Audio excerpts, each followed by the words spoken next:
ఎల్ఎండ్టీ చేపట్టిన ప్రతి ప్రాజెక్టు విజయవంతంగా ముందుకెళ్తోందన్నారు metro rail MD NVS Reddy. హైదరాబాద్లో మెట్రో రైల్ ప్రారంభించి 7 ఏళ్లు పూర్తయిందన్నారు.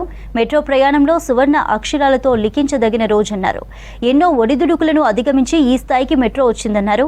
ఇప్పటి వరకు దాదాపు 63 కోట్ల మంది మెట్రోలో ప్రయాణం చేశారని తెలిపారు. రాబోయే 4 ఏళ్లలో ఈ ప్రాజెక్టు లాభాల్లోకి వస్తుందన్నారు ఎన్వీఎస్ రెడ్డి. హైదరాబాద్ మెట్రో చాలా ఏకో ఫ్రెండ్లీ సిస్టమ్ అన్నారు ఎల్ఎండ్టీ సీఈఓ కేవీబీ రెడ్డి. ఈ రోజున హైదరాబాద్లో 90 లక్షల వాహనాలు ఉన్నాయి. 90 lakh vehicles are there in Hyderabad city. If we bring out all the vehicles onto Hyderabad city roads at one point of time, the entire city gets jammed. Okay? ఆ పరిస్థితి కనీసం హైదరాబాద్లో రాకుండా ఉండాలంటే metro is the only solution. Rail based mass transit systems are the only solution for sheer survival of the cities. దానికోసమే ప్రపంచం అంతా కూడా these are very costly systems, they are not easy.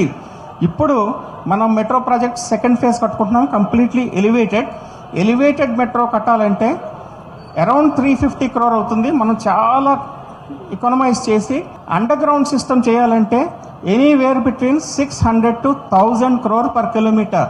600 కోట్ల నుంచి 1000 కోట్లు ఖర్చు పెట్టాలి పర్ కిలోమీటర్. ముంబైలో 1500 కోట్లు ఖర్చు పెడుతున్నారు per kilometre. 1500 crore per kilometre in Mumbai. That's kind of expenditure, huge expenditure. Metro line, ఒక్క లైన్ ఈక్వల్ టు 7 బస్సులు కానీ, లేదు 7 బస్ లైన్లు కానీ, లేకపోతే 24 car lines. No city in the world can have 24 car line road. Okay, ఎంత చేసినా కానీ జామ్ అయిపోతుంది. So that's the importance of these mass transit systems. And all other means of the transport, public transport, should work as a supporting system for the metro, because metro is the most reliable, affordable and most eco-friendly system, like already Murli has mentioned.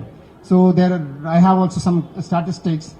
We have saved huge amount of almost 0.4 billion tons of CO2 carbon footprint in the city by saving huge amount of almost 0.2 million tons of the hydrocarbon fuel has been saved.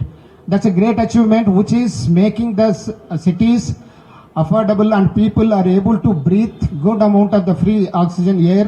This is very important. That has been the credit which should get to Hyderabad Metro. That's the biggest achievement what I can say during the last 7